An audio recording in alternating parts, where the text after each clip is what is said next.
Olá, tudo bem? Sejam bem-vindos a mais uma Biblioteca do Beck. E no vídeo de hoje, nós iremos fazer algumas recomendações de leitura para o mês de julho. Mas antes disso, roda a vinheta.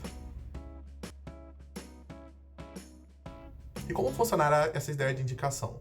Bom, eu estou prestes a estrear um quadro no canal, onde todo mês eu irei postar um vídeo desses e eu indicarei 3 livros para vocês lerem que fizeram parte da minha vida como leitor. Então, nem sempre eles serão livros importantes para, história da literatura, mas eles foram muito importantes para mim, como o leitor que eu li e como eles me impactaram. E aí eu vou explicar um pouco sobre o livro, como ele é dividido, como ele é produzido, e falar um pouco qual foi o impacto que esse livro deu em mim. A ideia é fazer que isso seja uma rotina constante para vocês verem o que eu estou lendo e até servir como indicação para vocês e mostrar um pouco da minha visão do que eu gosto de ler. E lembrando que os livros que eu irei indicar nem sempre serão lançamentos ou livros recentes da literatura.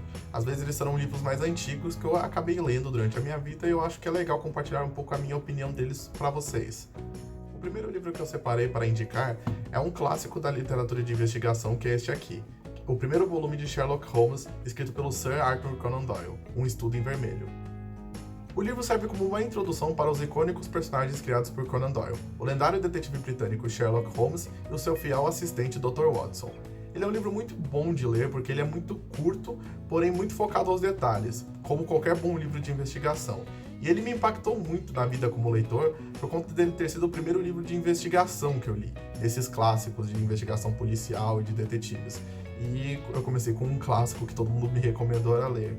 E por serem contos pequenos, assim como o da Agatha Christie, que são histórias, na teoria, curtas, eles te prendem bastante porque você consegue acompanhar com uma certa emoção todos os casos que são apresentados pelo detetive.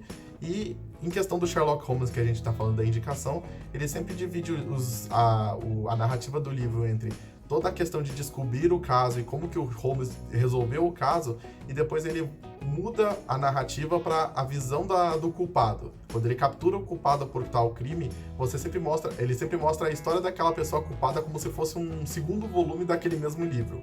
Eu acho essa técnica que o Conan Doyle coloca em todos os livros do Sherlock Holmes muito interessante, e se você nunca, que nem eu, nunca tinha lido nada de investigação policial ou de detetives, vale a pena começar por esse clássico aqui. Saindo agora dos livros de investigação, o segundo livro que eu irei recomendar para o mês de julho é um outro que me impactou muito, só que em questão de crônicas, e ele é o Nu de Botas, do Antônio Prata.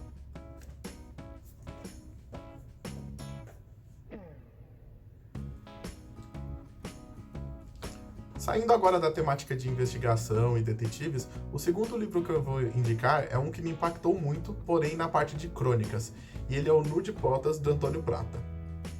Antônio Prata, para quem não conhece, ele é um escritor, cronista e roteirista brasileiro. E se você quiser acompanhar mais o trabalho dele fora do livro, ele está sempre com uma coluna na Folha de São Paulo, que é um jornal aqui da cidade de São Paulo.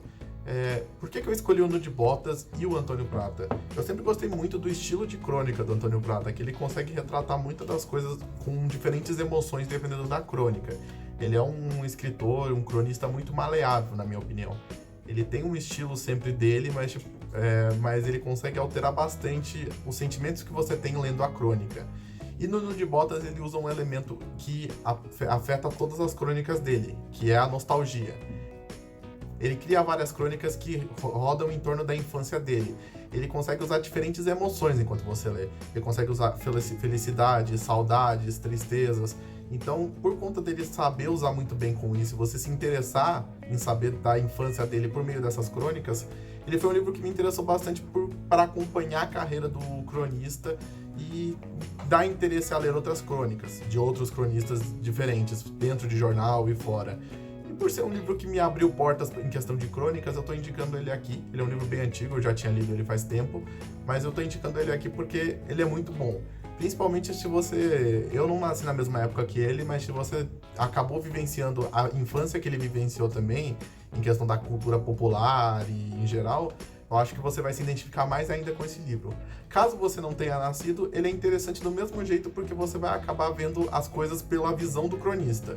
E como um bom escritor, ele vai conseguir te cativar em cada crônica e cada capítulo que ele colocar nesse livro. E o último livro que eu vou indicar do mês de julho para vocês é um passaporte para você que quer entrar no mundo de fantasia, da literatura fantástica, em quesito internacional. Esse livro provavelmente você já ouviu falar ou dele ou da adaptação meio desconfiada, podemos dizer. É uma adaptação não muito bem feita, mas que já teve também no cinema. O livro que eu tô falando em quesito é O Hobbit. O Hobbit, por que ele foi tão importante para mim? Eu sou um cara que sempre gostou muito de fantasia medieval, gostou muito de fantasia com magia. Fora do Dark Fantasy. Eu gosto bastante do Dark Fantasy atualmente, mas no começo da minha vida como leitor eu gostava muito mais dessa fantasia mágica mesmo. E o Hobbit, ele é o primeiro livro para mim do Tolkien que, se você quer ler alguma coisa do Tolkien, eu recomendo você começar a ler pelo Hobbit. Por quê? Primeiro que o Tolkien ele tem um estilo de escrita que você, normalmente, pelo menos comigo, na minha experiência, eu não consegui me adaptar com ele tão facilmente. Eu tive que ir lendo Tolkien para admirar o estilo de escrita dele. Que até o pessoal, quando na época do ensino médio, falava: o Tolkien você vai dormir lendo, porque o cara narra qualquer coisa, ele narra o galho caindo. Só que aí eu comecei a pensar por que o pessoal achava isso chato. E aí quando eu comecei a jogar até os role-playing games, que é o Dungeons & Dragons, essas coisas, eu entendi que esse é um elemento crucial para qualquer storytelling, seja em jogo ou em livro. Você narrar todo o ambiente te faz imergir dentro daquele ambiente, tipo, a imersão naquele ambiente, você ficar junto com os personagens, vivenciar todos os medos, perigos e fantasias que os personagens estão vendo, é por meio da narração bem detalhada. Porque senão, se você não narra bem detalhado, você não consegue se aprofundar na história daquele livro, na minha opinião, obviamente. Então, o Hobbit do Tolkien eu acho interessante porque ele é um livro de entrada do Tolkien. Se você não está acostumado com uma narrativa que usa muito detalhamento, esse é o livro mais suave do Tolkien, é um livro infantil do Tolkien, de acordo com a própria HarperCollins aqui na introdução. Então, ele é um livro interessante para você como porta de entrada. E ele é uma história simples, porém que ele sai um pouco dos clichês, na minha opinião. Principalmente na questão da fantasia medieval. Porque os personagens principais são os hobbits, que são criaturas pequenas, que vivem uma vida pacata, que é o Bilbo, né? Não são os hobbits, né? O Hobbit. E ele é chamado pra aventura, que tem e ele tem que resolver todo um problema, que eles vão roubar o tesouro do Smaug, que é um dragão. Então, tipo, você já sai desse clichê que não, o personagem principal que você vai acompanhar não é um humano, ou um elfo, um guerreiro lendário. Ele é um hobbit que viveu uma vida pacata, ele nunca teve aventuras e ele parte pra essa aventura. E você vê a evolução do Bilbo, daquele hobbit com medo de tudo, para uma pessoa que consegue fazer 1000 coisas. E você fica impressionado com a evolução de personagem que o Tolkien coloca, e todos os personagens que o Tolkien te apresenta te impactam de alguma maneira. Eles vão te impactar de alguma maneira, e pelo menos eles vão ser bem detalhados em questão de história. Então, é claro, se você gostou desse livro, terminou de ler, ele já é um ponto de partida para você começar O Senhor dos Anéis e ir mais para frente para diversas aventuras da Terra-média que o Tolkien escreveu. Então, por conta dele ter me impactado por ser uma porta de entrada para o mundo da fantasia, e no mundo do Tolkien principalmente, e para quem não gosta do Tolkien ou fala que ele é muito detalhista, esse é um livro perfeito para você começar, porque ele é um livro que vai te adaptar ao estilo de escrita, que no Senhor dos Anéis vai ficar muito mais complexo e maior. Então eu acho que ele é um livro muito interessante de você ler. E, pelo menos pra mim, ele é um dos meus livros favoritos de cabeceira. Ele fica na minha estante bonitinho, não nessa, mas na outra estante que eu tenho. Só pra você ter uma noção, eu gosto tanto desse livro que eu coloquei, até hoje eu não tiro a capa desse livro eu não tiro de wallpaper do meu computador. Então, se você gosta muito dessa parte de fantasia e você ainda não leu esse livro, eu realmente recomendo que você leia. Bom, e nós vamos ficando por aqui com o vídeo de hoje. Eu espero que vocês tenham gostado dessa ideia do quadro do canal. Eu irei estar trazendo, não no mesmo dia de cada mês, mas todo mês eu vou estar publicando um vídeo desses, onde eu vou fazer 3 indicações de leituras. Pode ser de livros que eu gostei, que eu tô lendo recentemente, pode ser de livros que eu já li há muito tempo atrás, que nem esses, que foram portas de entrada para algum gênero que eu gosto. Vai ser um quadro mais aberto, que não tem uma opinião e uma ideia formada. Vai ser mais tipo assim, o que eu acho interessante de ler, porque na minha visão vocês deveriam ler isso se vocês quiserem.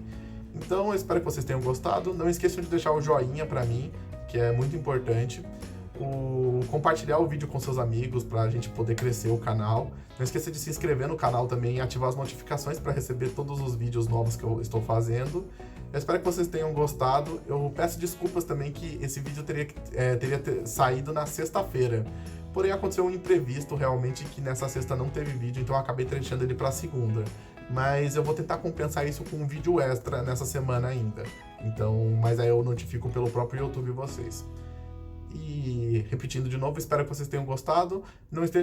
Não deixem de conferir os outros vídeos que nós produzimos no cardboard que vai aparecer aqui. E até a próxima!